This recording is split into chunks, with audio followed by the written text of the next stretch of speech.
현재 이제 대한민국의 상황 뭐다 아시는 대로 큰 설명 필요 없습니다. 현재 청소년, 특히 이제 25세 미만의 청년들이 저출산 시대에 그러니까 제가 대학을 들어갈 때 그러니까 학력고사 세대인데요. 대학을 들어갈 때 같은 나이 또래 학력고사에 응했던 응시생이 70만 명대였습니다. 지금은 40만 명대입니다. 그만큼 이제 저출산 시대가 이미 도래를 했던 한국의 상황이고요. 더 중요한 것은 아시는 바대로 교회 성장이 조금 멈춰진 상태에서 특별히 젊은 세대 신앙인들이 역시 세태와 동일하게 자녀를 낳지 않아서 교회 학교 학생 수가 급격히 줄고 있는 지금 한국 교회 현실입니다. 그리고 그럼에 불구하고 교회를 나오는 아이들이 있는데 이 아이들은 대부분이 모태신앙이거나 어릴 때부터 부모의 신앙을 물려받아서 교회 출석한 아이들이란 것입니다. 이게 무슨 특징이 있냐면요. 그러니까 예전에는 교회 교조 카드를 보면 아이가 혼자 스스로 친구의 전도를 받아서 여러 가지 이유로 교회에 나와서 교회 학교에 출석을 합니다. 그러면 교적상에 그 아이가 단독 세대주가 됩니다. 그래서 그 집안의 아이가 처음으로 교회에 나오게 돼서 이제 그 아이가 그 가정의 불신 가정이나 예를 들면 거기 유일하게 신앙생활하고 있는 아이들이 상당수가 있었지만 지금은 거의 볼 수가 없습니다. 그 얘기는 3세대 사이에서 성황이라는 이야기가 됩니다. 뭐 아시는 대로 더욱이 청소년 시절은 성적, 대한민국 대학 입시, 부모들의 기대 이런 것들 때문에 더 다음 세대 사이에 좀 어려움을 겪고 있기도 하고요. 특별히 이제 60년대 중반부터 지금 70년대, 최근에는 80년대 세대에 이르는 이 지금의 교회학교 아이들의 청년들의 부모 세대들의 특징이 뭐냐면 예전에 30년대, 40년대 태어나셨던 저희들의 부모 세대들에 비해서 고학력자들입니다. 교육 수준이 굉장히 높습니다. 특별히 지금 교회학교 주된 부모 세대는 70년대와 80년대, 청년들이 60년대생들이십니다. 근데 이 부모 세대 특징이 뭐냐면 굉장히 자기 프라이드가 강하고 많은 학습과 교육을 받아서 자녀에 대한 교육 철학, 가치 철학이 명확한 세대들입니다. 즉, 이 이야기가 뭐냐면 제가 사역 현장에서 느꼈던 바로는 부모들이 어떤 교회나 담임 목회자나 교회 교육 방침에 잘 따르지 않습니다. 이것이 현실입니다.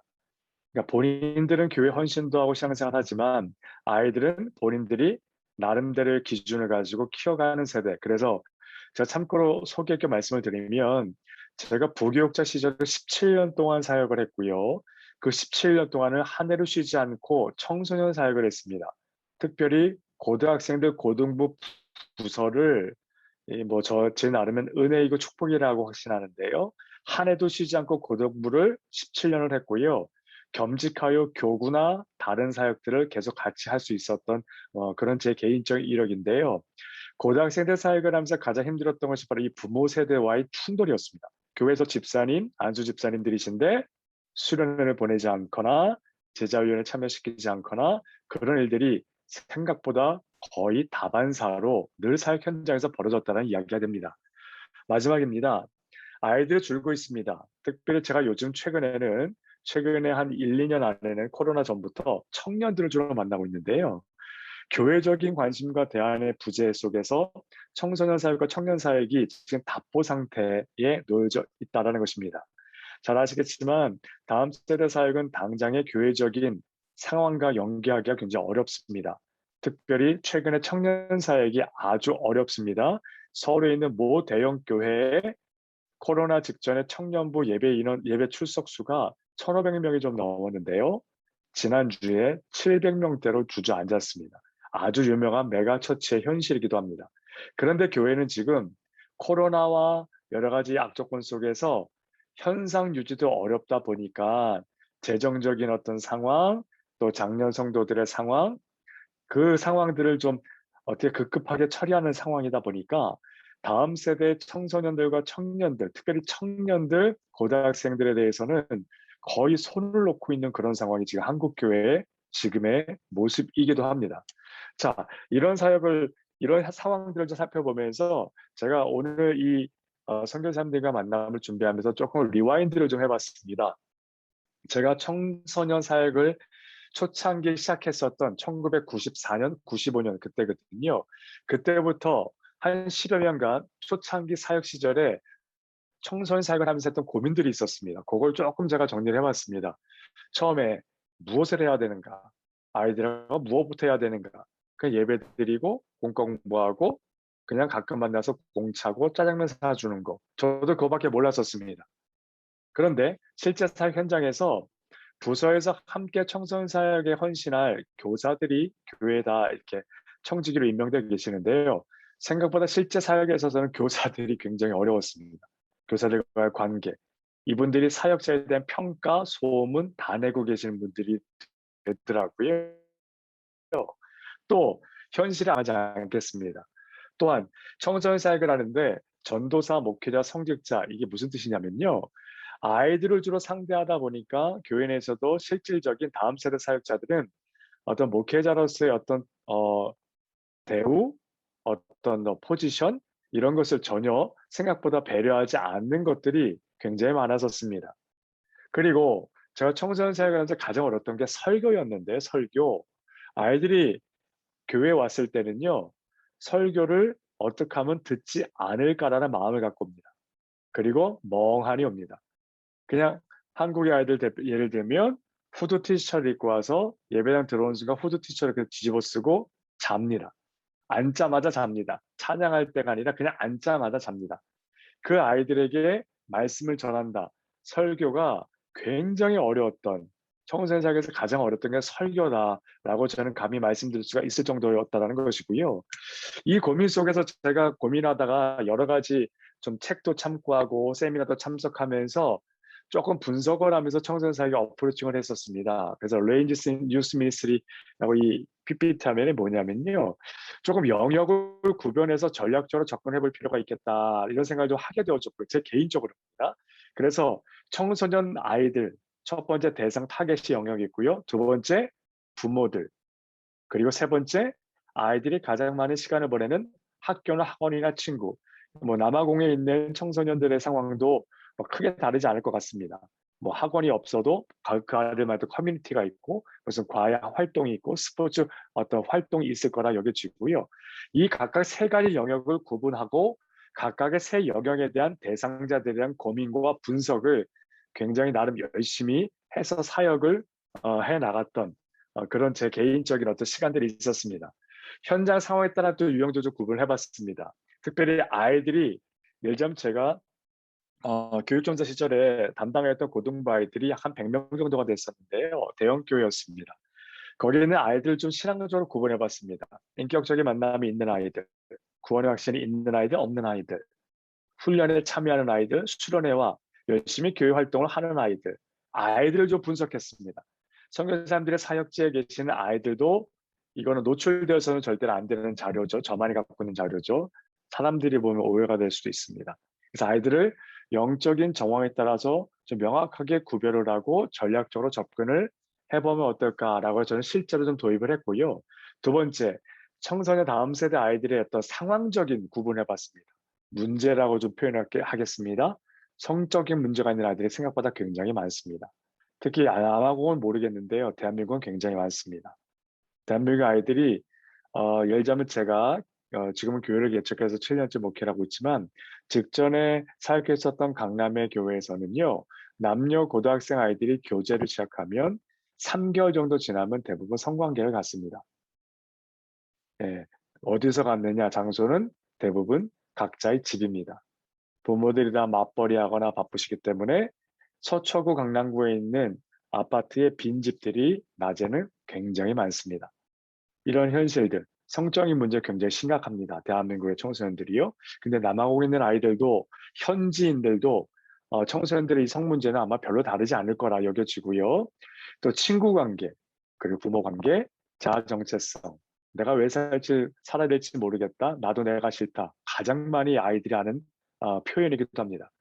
또 현실의 문제에 어떤 불거진 폭발적인 사례들, 가출, 임신과 낙태, 성관계로 인한 여러 가지 성병과 부작용들, 폭력, 따돌림, 학교 부적응, 가족과의 단절, 특히 이제 부모와의 관계가 어그러진 아이들이 굉장히 많은 것이죠. 문제들과 사회의 아주 현실적인 모습들입니다.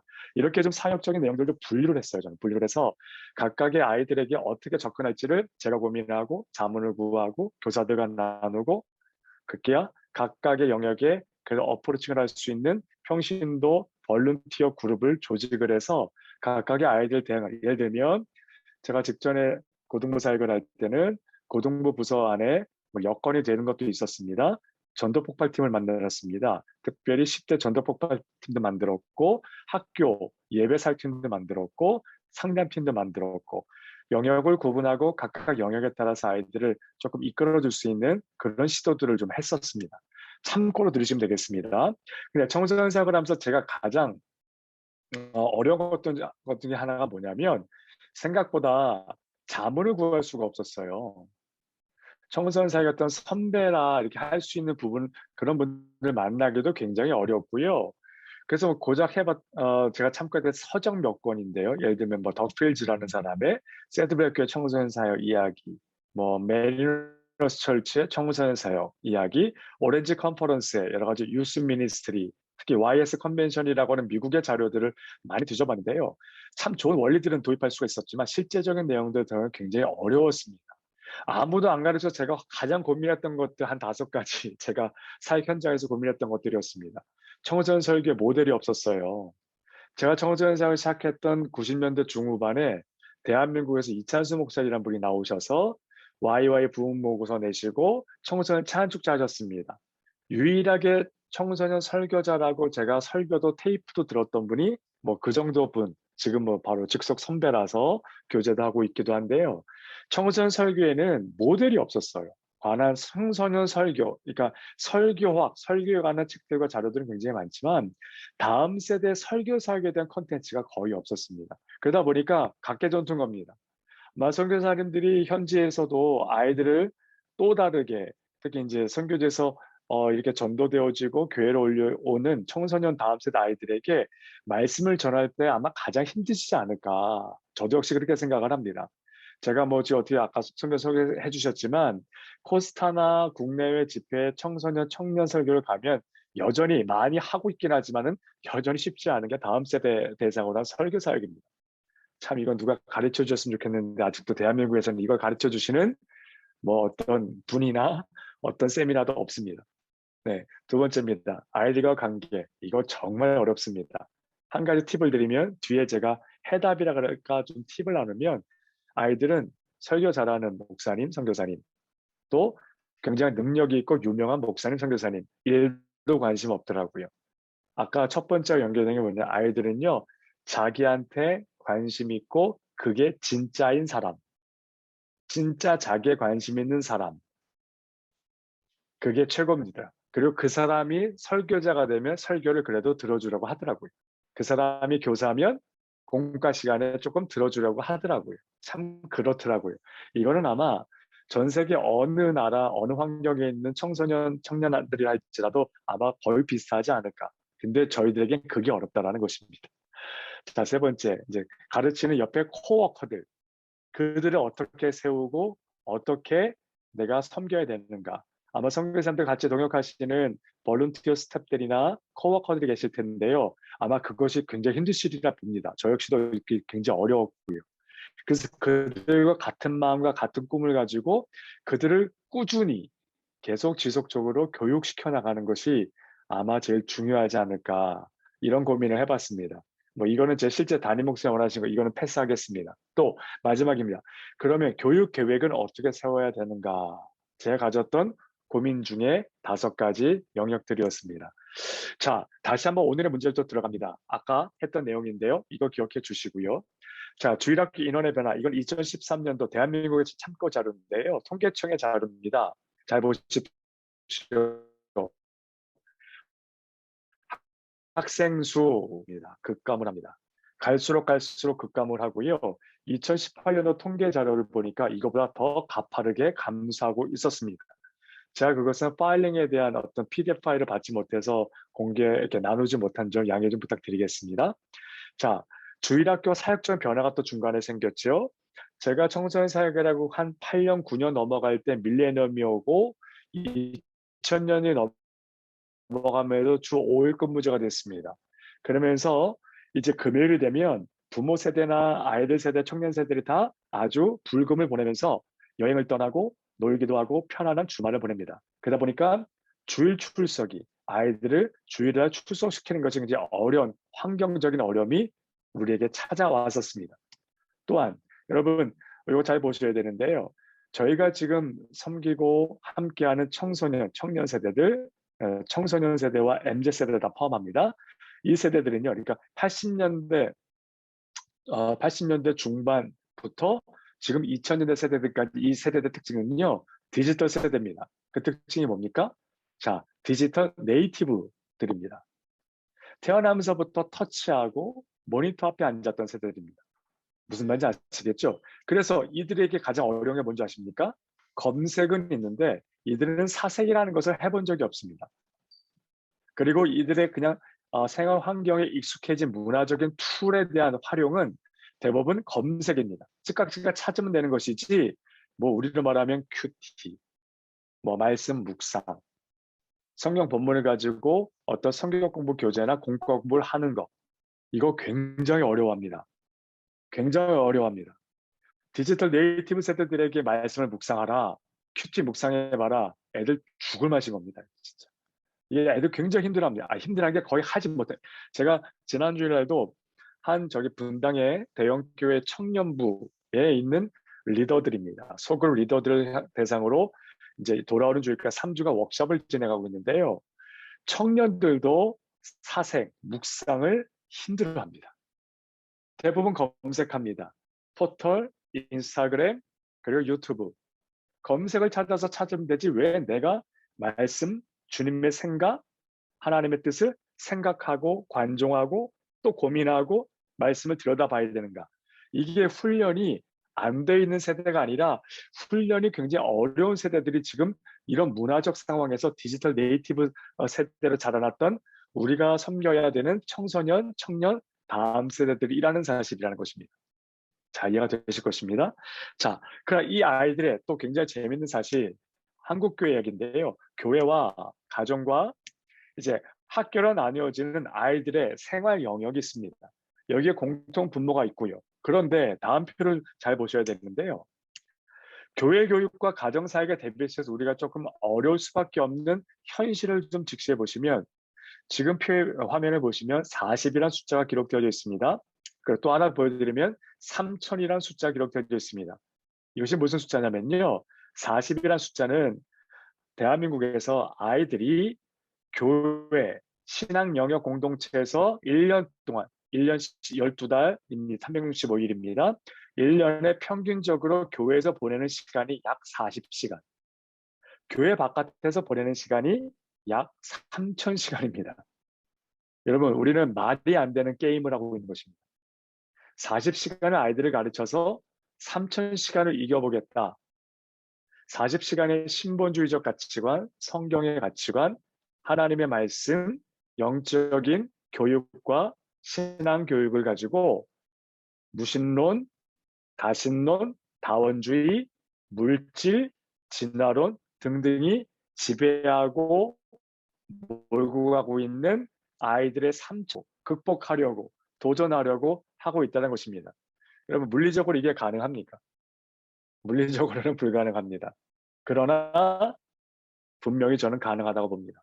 시간은 40대 3000이지만 분명히 하나님의 말씀, 영적인 교육은 물리적인 상황과 상관없이 분명히 이길 수 있다고 좀 보기 때문에 이 도표를 함께 그려보고 좀 나누는 것입니다. 이러한 상황입니다. 남아공이나 대한민국이나 아마 크게 다르지 않을 것 같습니다. 지난번에도 보니까 그 코스타 때 그 참여했던 아프리카에 있는 청소년들 대화를 해보니까 거기서도 뭐 공부 열심히 하고 또 진학하고 뭐 이렇게 유학도 준비하고 그런 스트레스를 아이들이 많이 갖고 있더라고요. 개인적으로 카톡으로 대화를 상담을 좀 했었는데 아이들의 대부분의 고민은 물론 그때는 이제 코스타다 보니까 한국 아이들입니다. 선교사님의 자녀들, 목사님의 자녀들, 남아 계시는 우리 성도님들의 자녀들이었는데 아이들의 가장 큰 고민과 가장 큰 어떤 문제가 뭐냐면 진학이더라고요, 여전히 아이들이요. 가고 싶다. 그런데 엄마 아빠 의견이 다르다. 여러 가지들이 있었습니다. 40대 삼천 싸움에서 아이들이 겪고 있는 이 어려움, 저희들이 겪고 있는 환경적인 상황 좀 나눠봤고요. 제가 이겁니다. 제자 훈련이라는 것을 특정 교육 프로그램으로 생각하지 않으셨으면 좋겠습니다. 제자가 되는, 즉 성경적 가치관으로 살아가는 제자된 삶의 원리가 이거 아닙니까? 13,515년대 33년, 지구의 평균 나이를 많은 학자들이 13,515년으로 추산을 하죠. 그런데 그 지구의 역사보다 33년의 한 개인의 역사가 더 위대하게 지구를 바꿔놨습니다. 그래서 제가 아까 40시간이 3,000시간을 이길 수 있다. 저는 확신한다는 뜻이 됩니다. 예수 그리스도의 33년의 생애가 인류의 역사를 바꿔놨다는 사실을 통해서 우리가 40시간밖에 주어지지 않고 허락되지 않는 저희의 확보할 수 있는 물리적인 시간과 영역이지만 분명히 4,000시간에 3,000시간에 아이들의 환경과 지배되어지는 여건 속의 아이들의 삶을 우리는 바꿀 수 있지 않을까 저는 감히 확신하고 그렇게 도전합니다. 자, 한국교회 가장 큰 문제입니다. 믿음의 대가 끊어지진 않을까? 이거 뭐 설명이 필요 없습니다. 아주 위기지요.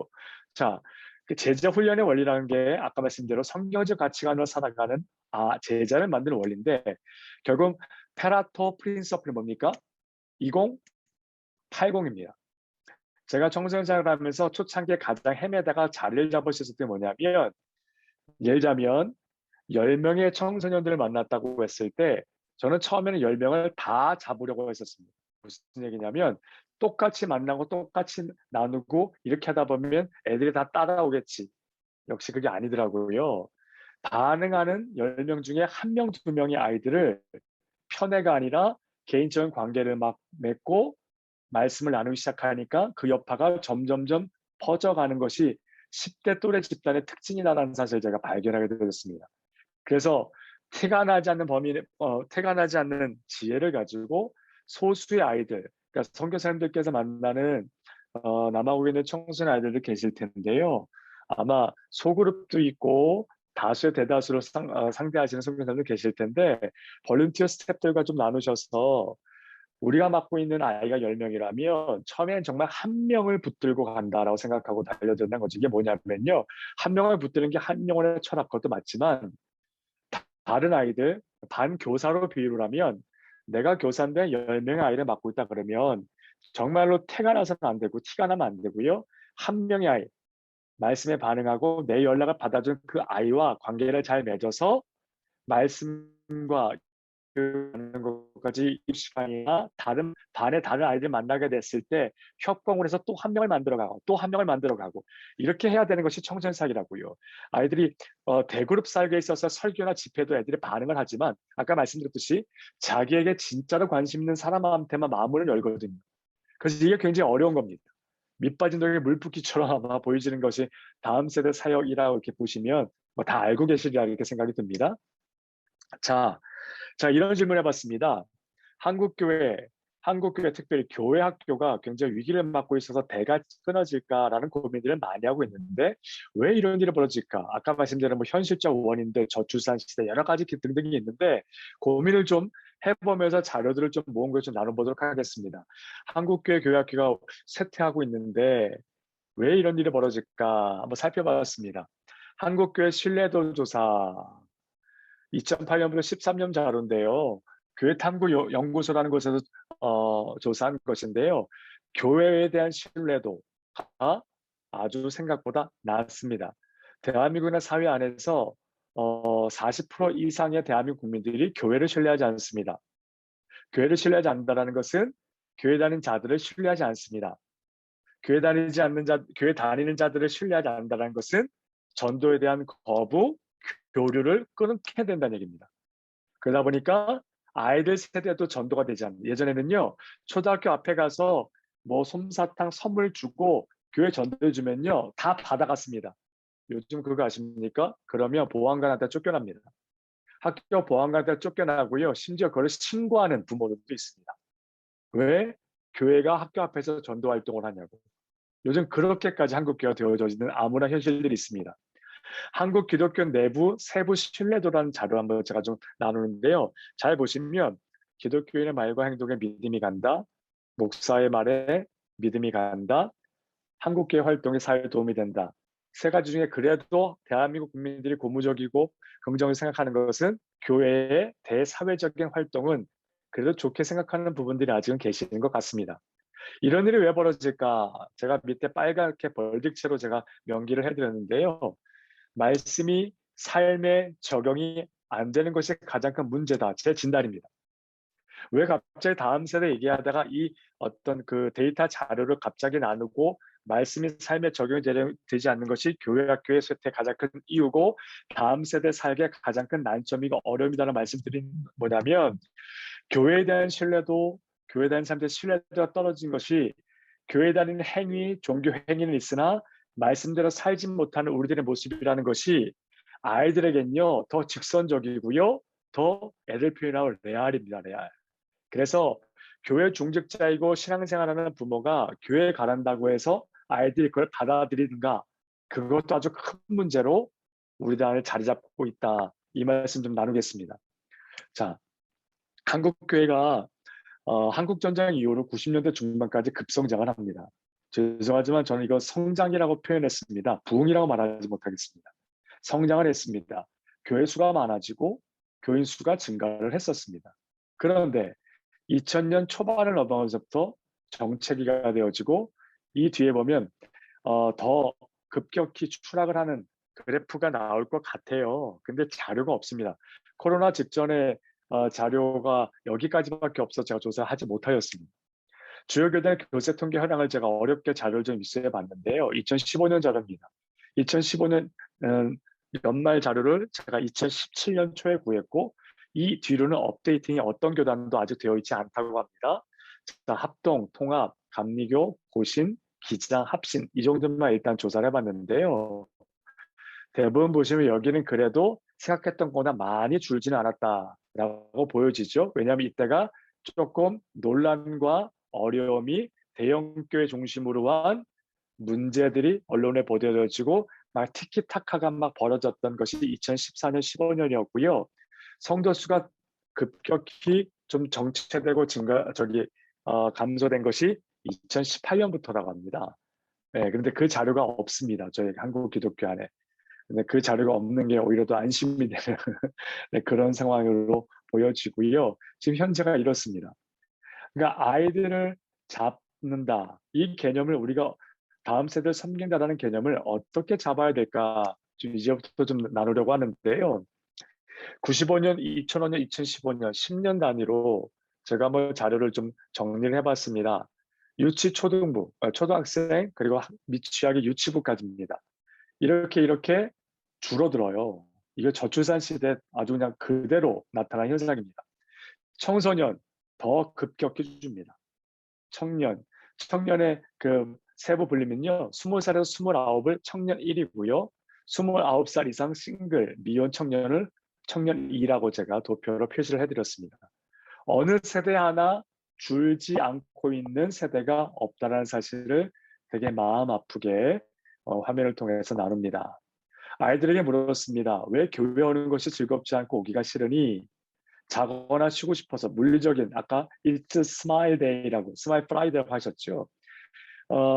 게임 주말에 노는 거 애들 굉장히 좋아하죠. 첫 번째가 자거나 쉬고 싶어서 청소년 아이들 남아공은 그렇지 않다고 들었어요. 오히려 더 기대가 됩니다. 근데 한국에 있는 중고등학생 아이들 잠 때문에 유일하게 조금 더 자는 게 주일이에요. 그러다 보니까 애들 깨워서 보내는 게 정말 어렵습니다. 참고로 저도 아들을 셋 두고 있습니다. 고등학교 2학년, 중학교 2학년, 초등학교 5학년입니다. 요즘 온라인 예배 드리거든요. 저희 교회도 그렇고. 네, 아들만 셋입니다. 근데 저희 아들들이 주일날 예배 시간에 온타임을 일어나서 예배 드리는 날이 거의 없는 것 같더라고요. 보니까. 이게 현실입니다. 애들이 학원으로 토요일까지 제 아들도 토요일 학원 가거든요. 밤에 10시 오고요. 그러니까 너무 주일날이 피곤한 거예요. 그 첫 번째 이유. 두 번째, 잘 아신 대로 TV, 컴퓨터, 게임, 유튜브, 웹툰, 드라마 이런 거고요. 교회 안에서 원인을 제가 빨간색으로 표시를 해드렸습니다. 예배나 성경 공부가 지루해서다. 아이들이 말했던 겁니다. 또한 아이들에게 물었습니다. 어떤 선생님, 교회에서 만나는 어떤 멘토가 좋은가 했더니 의외의 대답이 나왔습니다. 1등이 재미있게 성경을 가르쳐 주시는 분. 믿겨지십니까? 이거 실제 교회 탐구센터에서 조사한 자료입니다. 아이들이 의외로 재미있게 성경의 이야기, 말씀을 가르쳐준 교사를 좋아하더라. 저는 여기에 좀 주목을 하기 시작했습니다. 영국 교회 복음주의에서 복음주의 협회에서 펴낸 책이 있어요. Gospel Power Parenting이라는 책입니다. 이 책에서 인용한 자료인데요. 영국의 복음주의 교회에 출석하는 청소년들 대상으로 설문조사를 했는데 충격적인 사실이 있습니다. 교회 다니는 아이들입니다. 복음주의 영국에서 13.7%의 청소년들이 3명 이상의 성적 파트너를 갖고 있다. 놀라운 것은 교회 다니지 않는 일반 청소년들, 영국에 있는 청소년들은 8.9%다. 누가 더 높습니까? 교회 다니는 아이들이요.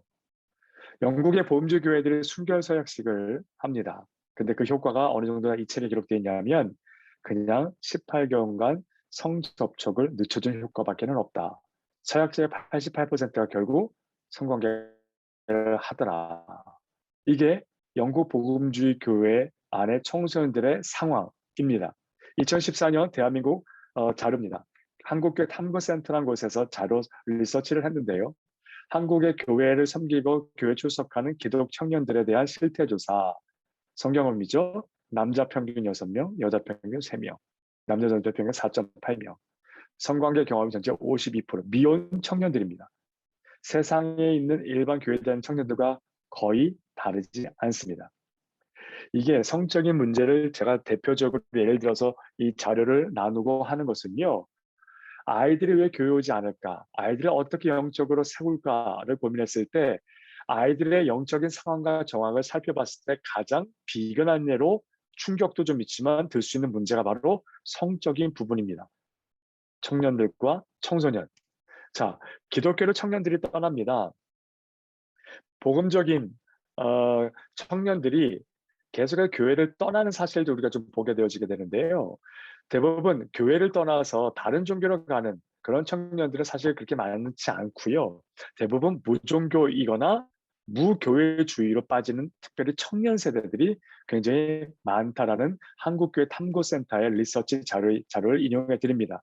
왜 이런 일이 벌어질까 계속 리와인드를 해드립니다. 왜냐하면 저희가 이런 것을 제대로 직시하고 알아야 청소년, 청년 아이들을 어떻게 섬기고 살아야 될지를 더 고민하고 좋은 아이디어를 낼 수 있지 않을까. 저는 지금도 계속 고민하고 있는 부분이기도 합니다. 제가 제 나름대로 작은 어떤 결론을 한번 내려봤는데요. 왜 이런 일이 벌어질까? 청년들이 교회를 떠날까? 청소년들이 교회를 오지 않을까? 왜 아이들이 자꾸만 이렇게 이탈하고 다음 세대가 교회에서 사라질까? 제 나름의 결론이 이렇습니다. 교회 학교의 가장 큰 현재, 다음 세대 살기의 가장 큰 문제점은 하나님의 말씀을 학습자인 다음 세대들에게 적실성 있게 전달하고 있지 않기 때문이다. 이것이 제 나름의 결론입니다. 잘 아시는 대로 선교사님들이 잘 아시는 대로 말씀 자체에 문제가 없죠. 당연히. 무엇이 문제일까요? 말씀을 전달하는 방식을 우리가 찾지 않고 생각보다 고민하지 않고 있었다라는 것이었습니다. 되게 재밌는 자료 하면서 조금 분위기를 반전 좀 시키겠습니다. 저희가 지금 좀 암울한 다음 세대 사회의 한국계 현실에 대한 리서치 자료들을 좀 드렸잖아요. 제가 너무 우울한 자료를 공개했나요? 선교사님들이 화면을 다 끄고 계시면서 좀 마음이 힘들어지셔서 그런 건 아닌가라는 염려가 있는데요.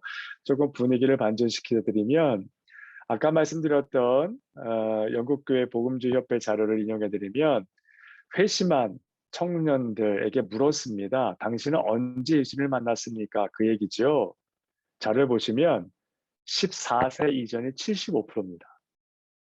이건 저보다 여기 있는 선교사님들이 더 잘 아실 것 같아요. 저야 뭐 그냥 직간접적인 단기 선교에 대한 경험밖에 없는 사역자인데요. 선교지를 가보면 선교사님들 통해서 가장 초창기 그리고 지속적으로 가장 많이 예수 그리스도를 믿고 복음 영접하는 그런 현지인들이 대부분 어린이나 청소년들이더라고요. 아프리카든 유럽이든 또 동남아시아든 남미든 어디를 가도 선교사님을 통해서 복음을 영접하는 세대들이 주로 언더 20, 다음 세대 청소년들과 청년들이었었습니다. 아프리카는 제가 모르기 때문에 감히 말씀드릴 수는 없지만 제 나름의 선교지에서 경험들과 교제하고 제가 배우는 선교사님들 통해서 듣고 본 바에 따르면 이 청년이 되기 전에 승문을 걸라라는 제목이 영국교회 청년들의 리서치와 유사한 14세, 15세, 16세, 17세, 18세, 19세 대부분 이때 예수님을 영접하거나 물론 그 중간에 이탈하는 경우도 있고 수월하게 복음을 받아들인 것은 청소년, 청년 시기다 라는 것을 우리가 조금 희망과 소망을 좀 두어야 되지 않을까라는 생각입니다. 여러분 대한민국에서 지금 서울의 예를 들자면 서울의 대학교 캠퍼스에서 사역 및 복음 찬송하면서 선교단체 회원 모집 할 수 있습니까? 없습니까? 어느 학교도 못합니다. 지금 금지되어 있습니다. 총학에서 다 막았고요. 종교 편향 때문에 그것을 동아리 활동에 대한 규정에서 금기시하는 학교들이 대부분입니다. 즉 대학교 캠퍼스에서 복음을 증거하는 것도 어려워졌고 회심하는 것도 굉장히 쉽지 않은 상황. 하지만 그래도 아직 한국 안에도 고등학교까지는 교회에서 새생명 축제를 한다. 교회에 가자라고 친구에 권면을 했을 때 그래도 아이들이 흔쾌히는 아니더라도 같이 가지고 친구 따라 교회에 가지고 있는 것이 19살 미만의 다음 세대 청소년 또래다라는 사실. 여기서 우리가 조금 소망을 가지고 선교사님들이 계시는 그 아프리카에서의 만나시는 다음 세대 청소년 청년들에게 소망을 좀 더 많이 갖고 힘을 내줬으면 좋겠습니다.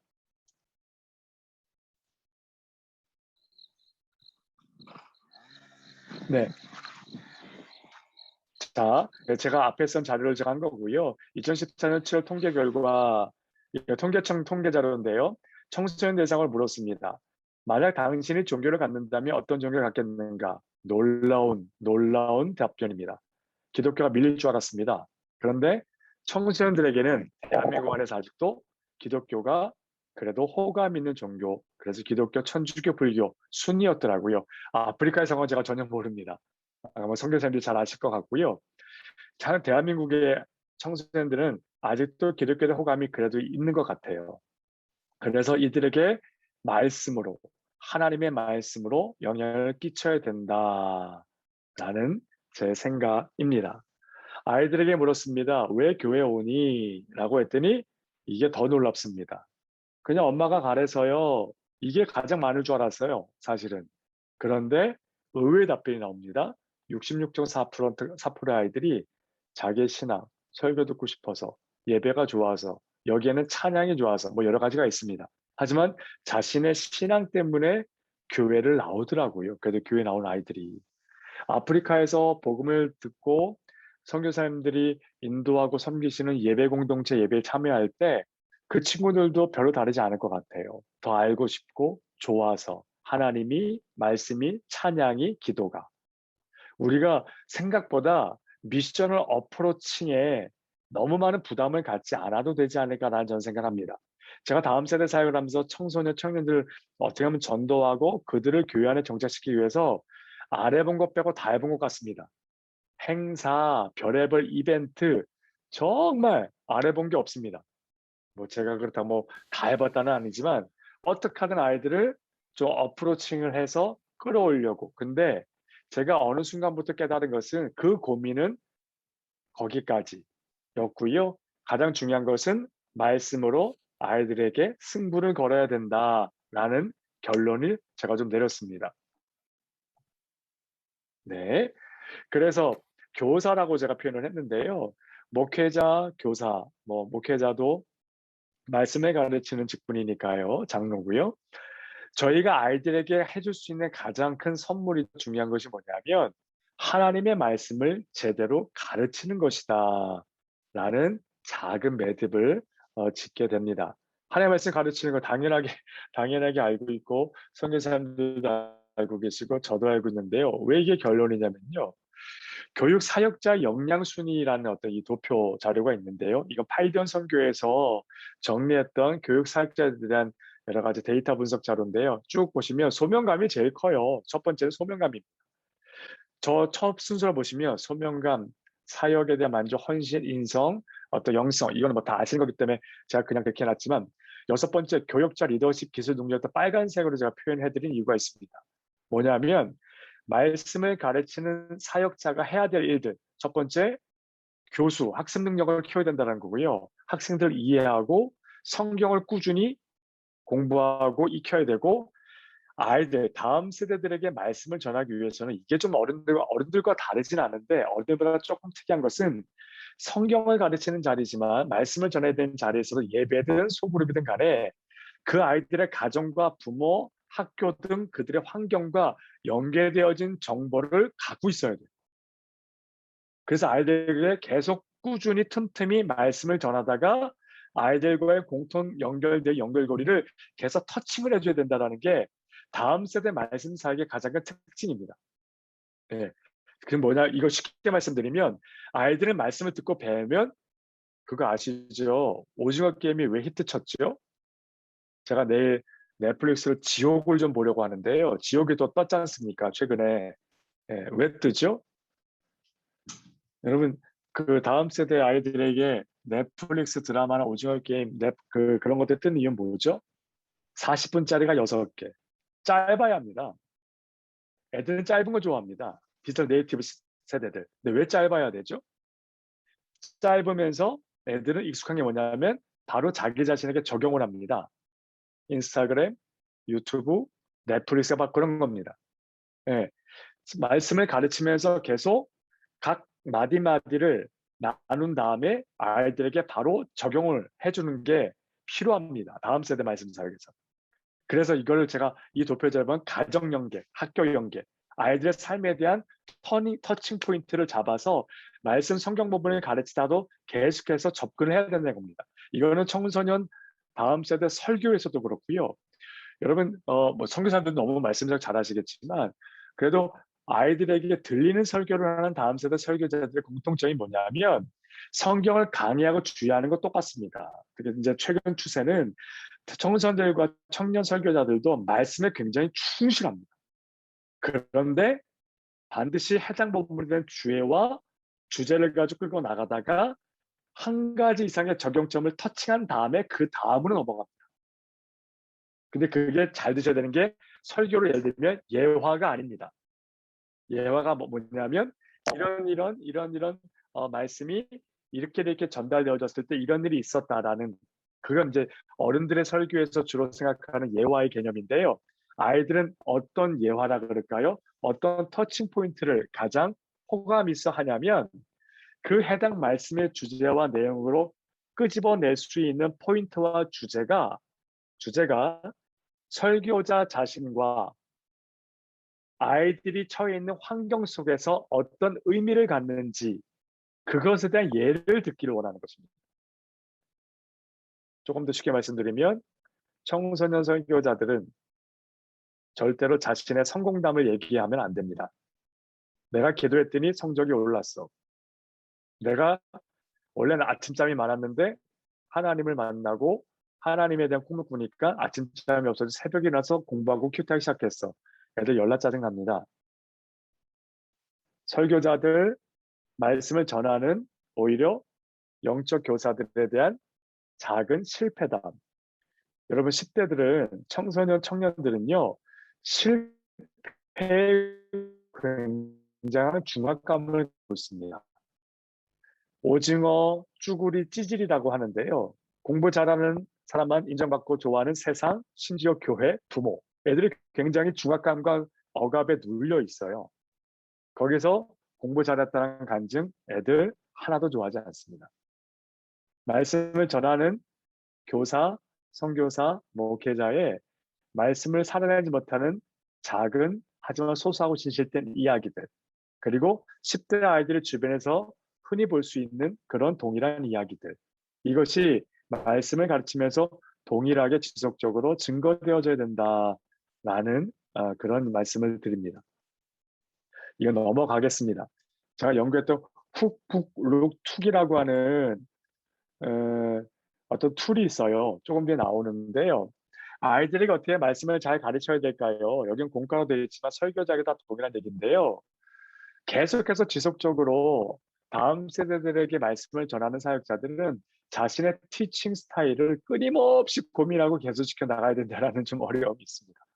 고착화되면 안 됩니다. 왜 그런지 아십니까? 제가 약간 청소년 사역을 했을 때 초창기에 만났던 아이들과 지금의 아이들이 같습니까? 다릅니까? 다릅니다. 제가 청소년 사역 시작해서 고등부 사역을 처음 시작해서 만났던 아이들이 1980년생입니다.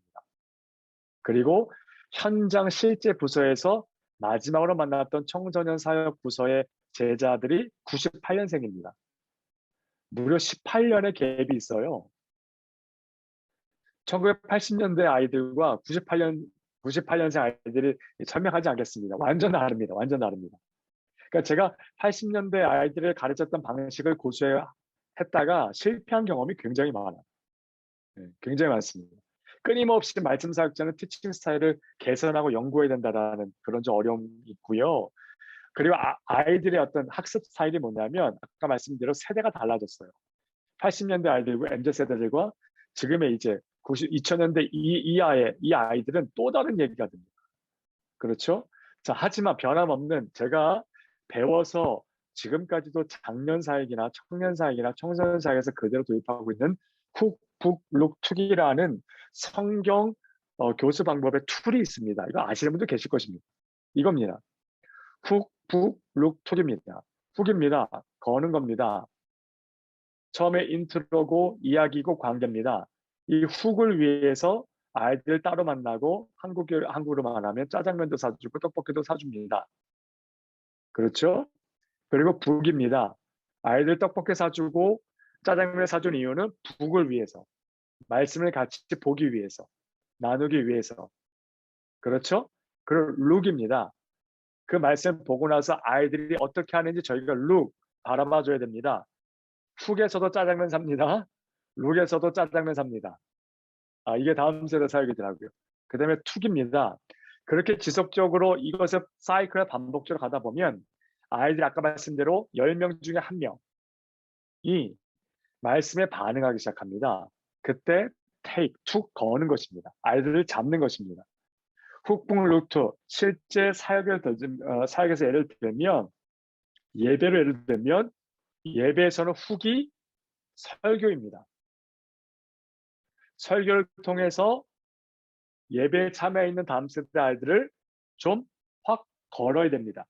공감대를 만들고 호감 있게 만들어야 됩니다. 그러려면 예배가 끝나면 북입니다. 교회학교 교사들, 선교사님들 코워커들이 소그룹별로 또 신방 가서나 만나서 말씀을 증거 가르치게 돼야 됩니다.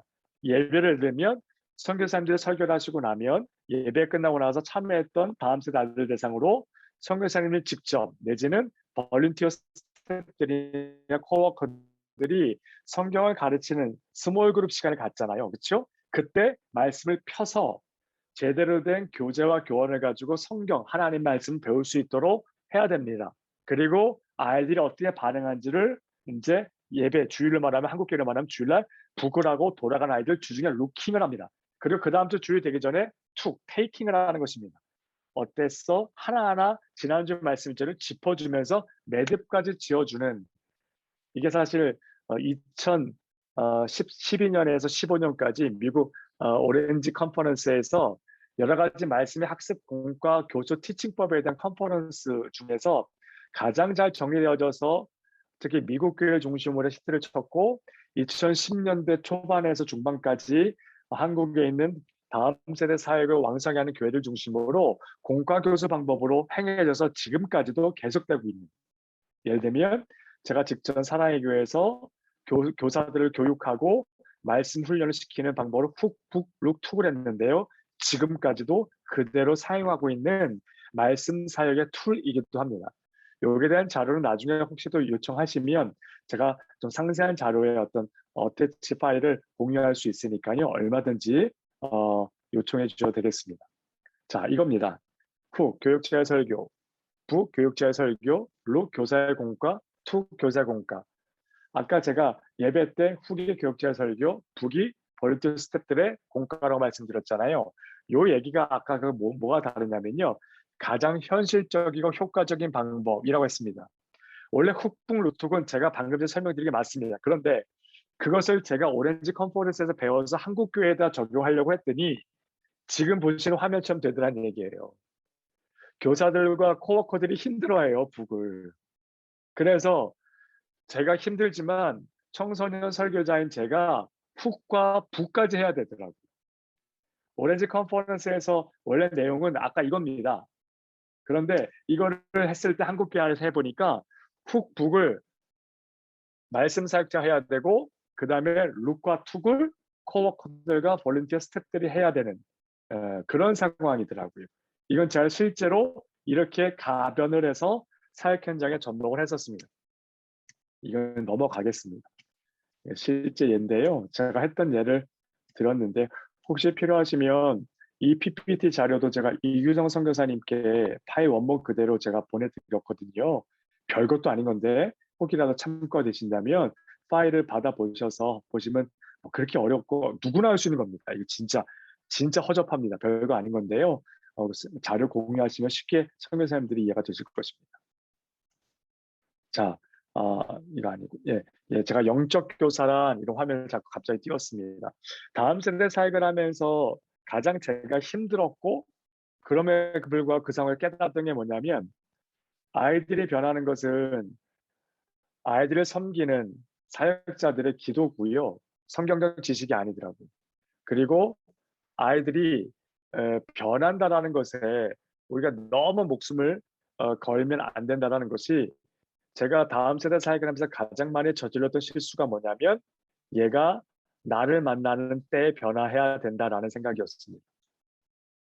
예를 들면 저는 고등학생들을 계속 맡았기 때문에 3년 안에 저는 변화시키고 싶었습니다. 그렇게 되지 않아서 낙심도 하고 막 우울하기도 했었습니다. 이게 어떻게 나타나는 줄 아십니까? 고등학교 때 그렇게 내가 바람 맞고 짜장면 사주고 집까지 찾아가 했던 애가 하나도 변하지 않고 결국은 힘들게만 하고 고등학교 졸업하더니 몇 년 뒤 대학부에서 리더한다고 찾아와서 인사하는 겁니다. 저는 좀 겉으로는 잘했다, 넌 잘할 거야 축복해줬지만 속으로는 벨이 틀렸습니다. 저는. 예. 내가 너 때문에 고등학교 때 얼마나 힘들었는 줄 알아? 우리가 그런 실수를 많이 한 것 같습니다. 사역자들이. 우리는 파이프를 놓는 사람들이잖아요. 그 영혼이 나를 만났던 그때 그냥 파이프, 관을 연결하는 사람들이지 그때 꼭 변화시켜야 되는 변화는 우리의 능력에 있지 않지 않습니까? 근데 다음 세대 사역을 하면서 아이들이 그래도 유연하고 받아주다 보니까 욕심이 많이 생겨요. 그 다음에 가장 많이 했던 실수가 이거더라고요. 이 아이들이 나를 만났을 때 변하길 원합니다라는 생각. 그걸 내려놔야 된다. 그래서 제가 가르침이 아닌 함께함으로 다음 세대 사역은 가르치는 게 아니라 그냥 아이들과 함께하는 것이다. 근데 이게 굉장히 어렵죠. 함께하는 겁니다. 함께하는 거. 다 아실 것 같고요. 빨리빨리 넘어가겠습니다. 이거는 제가 다음 세대 사역 실제 팁입니다. 아까 제가 처음에 청소년 사역을 하면서 레인지라 그랬습니다. 전략적으로 카테고리를 분류해서 하나하나 좀 전략적 지혜를 좀 짜기 시작했다 그랬는데요. 포베이스 이론이 있어요. 이거는 덕필즈라는 세대에게 유스미니스를 잘했던 덕필즈가 사용했던 원리를 제가 그대로 도입했는데요. 제 나름으로 좀 바꿔서 야구에 올리지 않습니까? 아이들을 홈과 1루, 2루, 3루 이렇게 나눴을 때 한 바퀴 도는 거죠. 야구 스포츠 아실 겁니다. 아이들을 10명을 내가 올 한 해 만나서 아이들과 함께 예배한다 그러면 그 아이들을 각각 이 아이가 홈에 있는 아이인지 1루에 있는 아이인지 2루에 있는 아이인지 3루에 있는 아이인지를 영적으로 분류했습니다. 거듭 말씀드리지만 분류한 자료는 그 누구에도 공개해서는 안 됩니다. 그게 상처가 될 수 있기 때문에 분류를 해서 목표를 세웁니다. 1루에 있는 아이를 2루로 보내야지. 2루에 있는 아이를 3루로 보내야지. 그 감을 아마 다 잡고 계실 것입니다. 그렇죠? 그래서 선교사님들이 만나게 되는 청소년 아이들, 청년 아이들 다 보시고 작은 목표를 가지시고 한번 아이들을 영적으로 한번 잘 바라보면서 전략적으로 접근하시면 좋지 않을까라고 해서 제가 사용했던 포베이스 이론인데요. 한번 요 정도 별것도 아니고요. 정말 다 아시는 건데 굳이 이렇게 했던 겁니다. 한번 참고해 보시면 되겠습니다. 제가 이렇게 오래 하고 싶지는 않아요. 오래 말을 하면은 별 의미가 없을 것 같아서 조금 정리를 하면서 매듭을 좀 지으려고 합니다. 이 사진이 뭐냐면요. 제가 3년 전에 코로나 직전에 본헤퍼라고 하는 선교사님들 잘 아시는 독일의 목회자이자 순교자였죠. 본헤퍼가 처형당한 자리 바로 이곳에 갔었습니다. 여기 보시면 첫 번째 이곳에서 총살당했거든요. 이게 형무소입니다. 집단 형무소인데요. 첫 번째 여기서 총살당한 사람으로 디트리 보네퍼라고 쓰여져 있죠. 화면을 보시면 보이실 것입니다. 이 총살당한 현장에 제가 갔었습니다. 이 화면을 왜 보여드리냐면 제가 갔었고요. 제 바로 옆에 있는 선교사님이 박승훈 선교사님이라고 지금은 독일에서 크라운 미니스트리라고 그 스트리트 우먼 거리에서 몸을 파는 자매들 그리고 체코 국경에서 홈리스 사역을 하고 있는 선교사님입니다. 아프리카에서 오래 계셨어요. 케냐에도 오래 계셨고 팀앤팀스라고는 우물 파는 사역도 오래 하셨고 YM 열방대학의 SBS 학장을 하셨던 제 동역자인데요. 이 선교사님하고 같이 여기가 독일이죠. 독일에 갔다 찍은 사진입니다. 그게 중요한 건 아니고요. 제가 왜 이 사진 갑자기 보여드리냐면 이 작은 사진 한 장에 보시면 이게 뭐냐면 히틀러가 노동자들 독일의 뮌헨 바이에른주의 한 노동자 대회에 참석을 했을 때 참석했었던 노동자들이 히틀러를 향하여 하이틀러하고 오른팔을 들고 나치 독일 히틀러에 충성을 맹세하는 그 노동자 대회에서 찍혔던 사진입니다. 모두가 다 히틀러를 향하여 오른팔을 들고 하이틀러를 하고 있는데 한 사람이 팔짱을 끼고 있습니다. 한 사람이 동조하지 않고 있는 장면. 전 이 사진이 굉장히 인상적이어서 제가 자주 인용하는 사진인데요. 다음 세대 사역의 현장이 사실 굉장히 녹록지 않아요. 한국교회에서 이건 개인적인 오해에서 듣지 않으시면 좋겠고요. 그냥 나눔입니다. 제가 20대 때부터 청소년 사역을 하게 되어서 40대까지 청소년 사역을 했는데요. 제가 나이가 40이 넘어가자 제 주변의 다음 세대 사역 현장에는 제 나이 또래가 거의 없었습니다. 신학교 동기들도 거의 다 하다가 작년 사역에 담임 목회자 준비로 트랜스퍼를 하고 다음 세대 사역 현장에 저밖에 없더라고요. 이건 정말 오해해서 드시면 안 됩니다. 제가 어떻게 뭐 이게 대단한 건 절대 아니고요. 제가 어떻게 여러분 선교사님들까지 이렇게 만나게 됩니까? 한국교회에서 다음 세대 청년 사역자로 여기저기 제가 감사하게도 초청도 해주시고 별로 잘하지도 못하는데 그냥 조금 깨달음과 말씀 나눌 수 있는 기회를 잡게 된 게 왜냐? 제가 17년 동안 한 해도 쉬지 않고 스트레이트로 청소년 사역 현장에서 한 사역자랍니다. 한국교회 거의 없는. 저는 하고 싶어서 한 게 아니거든요. 저는 언제나 맨날 청소년 사역하면서 내가 이거 언제까지 치탁거리를 해야 되나. 잘 아시는 대로 다음 세대 사역은 밑빠진 독에 물 붓기입니다. 목회자들 세계 내에서도 그냥 잠깐 스쳐 지나가는 사역에 불과합니다. 현실적으로도 다음 세대 사역을 뭐 죽을 때까지 하고 싶다고요? 못합니다. 나이 들어서 그 부교육자를 써주지도 않고요. 한 사역의 전문성을 가질 수 있도록 이끌어주는 담임 목사님이나 선배 목사님은 안 계십니다. 대한민국에. 근데 하나님의 은혜로 그냥 지속적으로 사역을 했을 뿐인데 제가 정말 말도 안 되게 지금 선교사님들 앞에서 몇 마디를 나누고 있는 그런 주제가 됐습니다. 제가 드리고 싶은 말씀은 다음 세대 사역은 나치 히틀러 노동당 대회에서 다 충성을 맹세했을 때 팔짱을 끼고 동조하지 않았던 그 사람과 같은 마음이 필요하다라는 생각입니다. 선교지에서 많은 다음 세대들이 선교사님 통해서 복음을 받아들이게 될 것이고 저도 기대하고 응원합니다. 그런데 죄송하지만 선교지에서 복음을 받아들이는 나이 많은 성인들은 별로 없잖아요. 상대적으로 비율에 그렇죠. 그에게 뭔가 여기에 계신 선교사님들이 앞으로 배신을 많이 당하셔야 된다는 얘기입니다.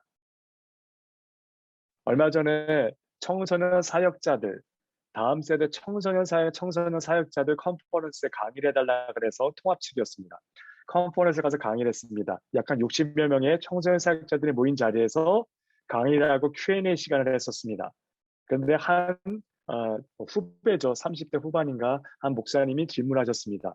목사님, 청소년 사역을 한마디로 뭐라고 정의하실 수 있으시겠습니까? 라고 저에게 질문을 했습니다. 제가 이렇게 대답했습니다. 배신당하면서 기다리는 겁니다. 라고 했습니다. 제가 청소년 사역을 하면서 지금까지 가장 많이 겪는 현실은 배신당하는 거더라고요. 기다리는 거고요. 네. 아이들이 마음이 통하고 따라올 때도 있지만 대부분 각기 제 갈 길로 갑니다. 사실은 지금요, 대한민국에서는 어떤 가장 위기라고 볼 수 있는 사역 어떤 대상들은 청소년이 아니라 청년이거든요. 청년들이 카페 투어, 여행, 특히 요새 제주도 등등 캠핑, 차박 많이 사라지는데요. 이 청년 사역이 가장 힘든 것 중에 하나 뭐냐면 애들이 이성교제하다 헤어지면 잠수탑니다. 6개월, 1년. 뭐 회장단, 리더들 할 거 없이 다음 세대 사역은 청년, 청소년 다 그런 것 같아요. 청년 사람들과 제가 계속 배신을 당해야 되는 것 같아요. 되게 마음 아프고 힘 빠지거든요, 정말. 예, 그렇습니다. 제가 교회를 개척해서 지금 7년이 됐는데요. 어, 저희 교회 성도들은 굉장히 젊습니다. 참고로, 어, 40대 이상의 성인 성도가 한 130여 분 계시고, 이제 20대, 30대 초반에 청년들이 한 120여 명 있고, 교회 학교 아이들이 한 60여 명 있습니다. 왜 이렇게 청년들이 많은가? 제가 이야기해 드리려고요. 제가 청소년 사역할 때는 주변에서 굉장히 바보 소리 많이 들었습니다. 선후배 동료들이 그만해라 그랬고요. 가족들도 그만해라 그랬습니다. 담임 목회 준비하라고 했었습니다. 근데 저는 하고 싶어서 한 게 아니라 하게 하시고 그냥 또 하나님 끌어가셔서 입 대빨 나왔지만 겨우겨우 한 거거든요. 그때 굉장히 외로웠고 힘들고 맨날 배신이고요. 이런 거 제가 선교사님들께 처음 뵙지만 편하게 말씀드리면 고등학교 3년 내내 집 나간다, 자살기도한다, 강남 성모병 응급실로 달려갔던 게 전데요. 대학 입시 끝나고 대학에 합격하니까 부모님 교구 사역자들 식사 대접하더라고요. 아이와 함께. 제가 너무 유치한 예를 들었나요? 그 녀석 자살기도하고 병원에 쫓아간 게 전데요. 아이가 대학에 합격했다고 그 부모가 믿음에 가진 부모가 식사 대접을 하는데 부임한 지 3개월밖에 안 된 교구 사역자를 식사 대접을 하시더라고요. 제가 수준이 얼마나 낮은지 그게 되게 섭섭하더라고요.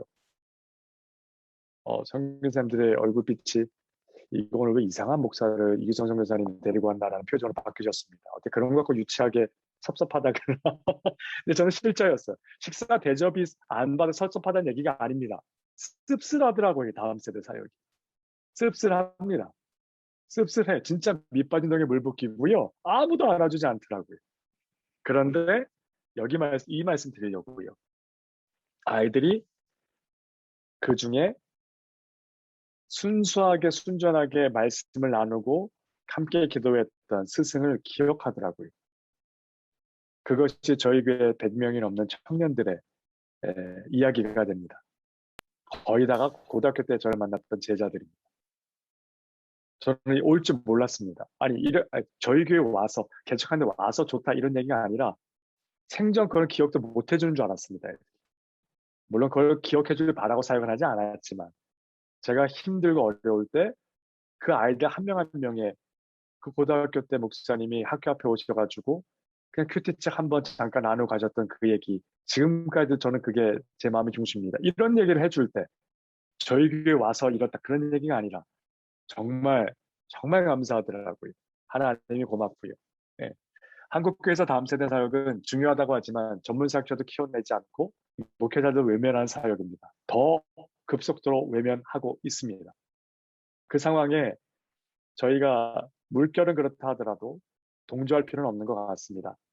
선교제 선교사님들이 다음 세대 사역을 해서 많이 배신도 당하시고 아이들이 떠나고 돈 많이 주는데 좋은 월페이 일당 주는데 이단이며 어디며 신천지도 많잖아요. 아프리카에. 그렇죠. 여호와의 증인도 많고. 근데 빨려갈 때 굉장히 마음 아프실 것 같아요. 아프실 겁니다. 제가 잘은 모르지만 비슷하실 것 같아요. 그거에 낙심하지 않으셨으면 좋겠습니다. 그리고 저희는 잘 못하더라고요. 제가 잘 못하더라고요. 그런데 하나님이 제가 잘 못하는 것을 그대로 두지 아니하시고 제 부족함, 다음 세대 섬기는 사역자의 부족함을 하나님이 메워 나가시더라고요. 심지어 제가 잘못 그린 그림이 있다면 하나님이 고쳐 나가시더라고요. 이 동영상 많이 보셨겠지만 한 번 더 보시지요.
이 동영상 많이 다 아시는 거잖아요. 그렇죠? 네. 한 독일의 여성 화가 작업실에 딸 아이가 와서 엄마의 캔버스에 그냥 마구 낙서하고 갔는데 그 위에 엄마가 그림을 이렇게 수정하고 고치고 멋지게 색칠까지 해서 완성했던 그 영상이었고요. 저희가 낙서처럼 생각해보면 되게 아찔한 것도 많고 실수도 많이 했고 와 내가 그렇게 했는데 어떻게 아이들이 받아줬을까 했던 것도 굉장히 많았더라고요. 그런데 저와 상관을 하나님께서 제가 잘못 그린 그림도 잘 완성시켜 가 주셔서 얼마나 감사하나 최근 들어 특히 더 감사한 것 같아요. 그런 마음으로 다음 세대 사역 현장에 제가 섭니다. 제가 이런 표현을 다음 세대 집회, 다음 세대 섬기는 사역자들, 주일학교 교사들, 사역자들 앞에서 강의를 할 때 쓰는 표현인데요. We will do possible things, but He will do impossible things. 저희는 할 수 있는 게 별로 없더라고요. 그런데 주님께서 우리가 하시는 가능한 사역에 눈에 보이는 것뿐만 아니라 우리가 전혀 보지도 못하고 하지도 못했던 것까지도 하나님께서 다음 세대 사역에 정말 직접 함께 하신다는 사실을 우리 함께 기억하면서 낙심하지 마시고 다음 세대 섬기는 사역에 함께 달려가셨으면 좋겠습니다.